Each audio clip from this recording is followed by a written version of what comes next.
Fala, queridão! Hoje é o nosso dia 25 da nossa leitura anual da Bíblia Sagrada. E a nossa leitura hoje está em Lucas capítulo 19, versículo 1 ao 27, Gênesis 32 e 33 e Salmo número 25. Então vamos para Lucas 19. Neste trecho de Lucas capítulo 19, versículo 1 até o 27, vai mostrar dois eventos principais, que é a conversão de Zaqueu e a parábola de 10 minas. Do verso 1 ao verso 10, vai mostrar a conversão de Zaqueu. Jesus ele entra em Jericó, onde Zaqueu, um cobrador de imposto, que era rico, porém desprezado, ele tenta ver Jesus, mas ele não consegue, por causa da multidão. E a Bíblia vai dizer que Zaqueu ele era de baixa estatura, ou seja, ele era o famoso baixinho, né? Então Zaqueu, o que ele faz? Ele sobe uma figueira, né? Uma figueira brava, que a Bíblia vai falar isso para nós, né? Ele sobe numa figueira para ver Jesus. E o mestre o chama pelo nome. Jesus para, olha para ele e fala assim que se hospedaria na casa dele. Quando a Bíblia fala de figueira brava, esse tipo de árvore era comum em Jericó. Eram árvores com galhos baixos e fácil de escalar, então dava certo para Zaqueu subir lá. Então quando Jesus fala que iria na casa de Zaqueu, a multidão começa a murmurar, porque Jesus estava indo na casa de um pecador, que era um publicano cobrador de imposto. Nós já falamos isso alguns dias atrás. Então Zaqueu, arrependido, ele promete dar metade dos seus bens aos pobres e retribuir 4 vezes mais aquelas pessoas que ele havia extorquido, aquelas pessoas que ele tinha roubado, né? E Jesus declara que a salvação chegou àquela casa, pois Zaqueu também é filho de Abraão. Lembrando, nós falamos disso para trás, mas a questão do cobrador de imposto, o publicano, ele era tido como traidor, porque ele era judeu, mas ele trabalhava para Roma cobrando impostos do próprio judeu. Então ele era o cara que jogava contra o próprio time, contra a própria nação. Então ele era odiado pelos judeus, porque ele era visto como traidor. Agora do versículo 11 até o 27, vamos ver a parábola das 10 minas. Jesus conta uma parábola porque as pessoas pensavam que o reino de Deus viria imediatamente. Porém, aí Jesus conta uma história. Um homem nobre, ele viaja para um país distante, né, para ser coroado rei. E ele confia a 10 servos uma mina, cada um. E essa mina era uma quantia de dinheiro, né? E Jesus fala, e o servo, o homem nobre, fala que eles deveriam negociar até que ele retornasse. Uma mina era equivalente a cerca de 100 dias de trabalho. Era uma quantia muito alta, né? E esse homem, ele confiou a esses camaradas para eles negociar até que ele voltasse. E quando esse rei, esse homem nobre, ele volta, ele pede a conta aos servos. E o primeiro, ele fala assim, ó, eu multipliquei a mina em 10. E ele é recompensado com o governo de 10 cidades. Já o segundo multiplica a mina em 5 e ele agora é recompensado para governar sobre 5 cidades. Já o último servo, ele guardou a mina sem usá-la, temendo o rei, né? E ele é repreendido por sua negligência. E a sua mina é tirada dele e é dada àquele que tinha 10. E Jesus conclui com uma severa advertência sobre aqueles que rejeitaram, aqueles que rejeitam o rei. Jesus fala que eles seriam destruídos. Jesus conta essa parábola porque muitos dos judeus esperavam que Jesus estabelecesse imediatamente um reino político, messiânico. Mas a parábola que Jesus conta é com a intenção de corrigir essa ideia. Então essa aí é a leitura de Lucas capítulo 19, agora vamos para Gênesis 32 e 33. Agora em Gênesis capítulo 32 e 33, vai falar da preparação de Jacó para encontrar com Esaú, seu irmão. Após muitos anos de separação, Jacó ele vai estar enfrentando o medo dele de encontrar o seu irmão. Então ele vai buscar Deus em oração, ele vai lutar com o anjo e finalmente ele vai encontrar e reconciliar com seu irmão. Essa história do capítulo 32 e 33 vai falar sobre reconciliação, sobre confiança em Deus e sobre uma transformação espiritual. No capítulo 32, do versículo 1 até o versículo 21, vai falar sobre a preparação de Jacó para encontrar Esaú. Então Jacó, ele vê anjos de Deus e os reconhece como sinal de proteção, chamando o lugar de Manaim, que significa 2 acampamentos.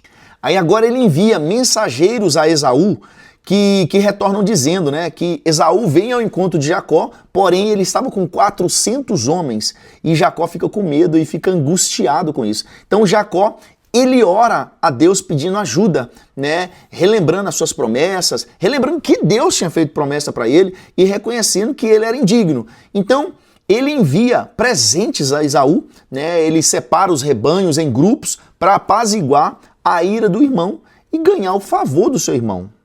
Porque quando o relato daquelas pessoas que encontraram Esaú voltam e falam para Jacó, Jacó, seu irmão está vindo com 400 homens. Isso era um número muito alto e parecia ameaçador, podia indicar que Esaú estava vindo o quê? Com a intenção de pegar Jacó, uma vez que Jacó tinha enganado Esaú longos anos atrás. Aí do versículo 22 até o versículo 33 vai falar da luta de Jacó com Deus. Porque naquela noite, Jacó ele envia sua família e bens para o outro lado do rio Jaboque e ele fica sozinho ali. E naquela noite ele luta com um homem que é identificado como Deus, né? Até o amanhecer, uma luta que durou toda a noite. E durante a luta, o homem tocou o quadril de Jacó e deslocou o quadril de Jacó. Então Jacó insiste em ser abençoado e ele recebe um novo nome. Ele fala assim, eu não vou te deixar ir, porque o anjo fala com ele assim, me deixa aí que já é de manhã, já acabou a noite, passamos a noite toda lutando. Jacó fala assim, eu não te deixo ir enquanto você não me abençoar. Então ele libera uma bênção sobre Jacó e fala assim, o seu nome já não será mais Jacó, mas o seu nome agora é Israel, que significa aquele que luta com Deus, né? E aquele lugar foi chamado Peniel, pois Jacó viu Deus face a face e sobreviveu. E essa luta espiritual que Jacó teve simboliza uma transformação espiritual de Jacó. Marca um ponto de virada da vida espiritual de Jacó e a gente vai ver isso daqui para frente. Já no capítulo 33, do versículo 1 até o versículo 11, vai marcar aqui a reconciliação de Jacó e Esaú, porque agora Jacó vai encontrar Esaú. Jacó organiza sua família, então, ele pega em ordem de prioridades, né? E ele vai colocando as mulheres e os filhos, e ele coloca Raquel e José lá atrás da fila, porque eles iam começar a encontrar Esaú, né? E ele coloca lá atrás para reservar o seguinte, se Esaú vier com más intenções, Raquel e José estão lá atrás, eles vão se salvar. Então, ele se aproxima de Esaú com muita humildade, ele se curva 7 vezes diante de Esaú. E só que o que acontece foi algo inesperado. Esaú corre ao encontro de José. É lindo essa passagem, é muito linda, é emocionante. E Esaú agora ele corre ao encontro de Jacó, que agora não se chama mais Jacó, mas sim Israel, e ele abraça Jacó e ele começa a chorar junto com ele, mostrando que ele não tinha nenhum pensamento mau contra Jacó, né? Então Jacó ele insiste para que Esaú ele aceite os seus presentes como sinal de reconciliação, mas Esaú fala assim, não, meu irmão, eu já tenho o suficiente, eu não preciso disso. E aí do versículo 12 até o versículo 20 vai mostrar que Jacó e Esaú, eles se separam pacificamente, né? Esaú convida Jacó para acompanhar, mas Jacó ele recusa, né? Dizendo que seu grupo precisava de viajar mais lentamente. Ele até fala, eu preciso ir no passo do meu rebanho, do meu povo, né? Então Jacó ele vai para Sucote, onde ele constrói ali abrigos para ele e para os rebanhos dele, e depois ele vai para Siquém, onde ele compra um pedaço de terra e ele ergue ali um altar, chamando aquele altar de El Elohe Israel, que significa Deus, o Deus de Israel. E esses locais, Sucote e Siquém, nós vamos ver que esses locais se tornam muito importantes mais tarde na história de Israel. Então essa leitura foi a leitura de Gênesis. Agora nós vamos para Salmo número 25. Agora no Salmo número 25, que é um salmo escrito por Davi, é uma oração de confiança, de arrependimento e busca pela direção de Deus, né? Esse salmo vai combinar pedidos de ajuda e livramentos com uma profunda reflexão sobre perdão e sobre orientação divina. E nós vamos ver no verso 1 e verso 3 a confiança em Deus, porque o salmista ele começa expressando a sua confiança em Deus, elevando sua alma ao Senhor. Ele pede para não ser envergonhado, né, nem derrotado pelos seus inimigos. Ele declara que aqueles que esperam no Senhor nunca, nunca serão envergonhados. Quando ele diz assim, eleva a minha alma, ele expressa uma entrega total a Deus, uma demonstração de confiança e dependência de Deus. No verso 4 até o verso 7, nós vamos ver agora um pedido por direção e ensino, porque Davi ele vai pedir a Deus que lhe ensine os caminhos e verdades do Senhor, né? Guiando na vontade de Deus. Ele queria ser guiado na vontade de Deus. Então ele apela à misericórdia, à bondade de Deus, pedindo para que Deus não se lembre dos pecados da juventude dele, mas que o trate com graça. Quando Davi fala assim dos pecados da juventude, Davi, aqui a gente vê um pedido sincero de perdão, reconhecendo erros do passado.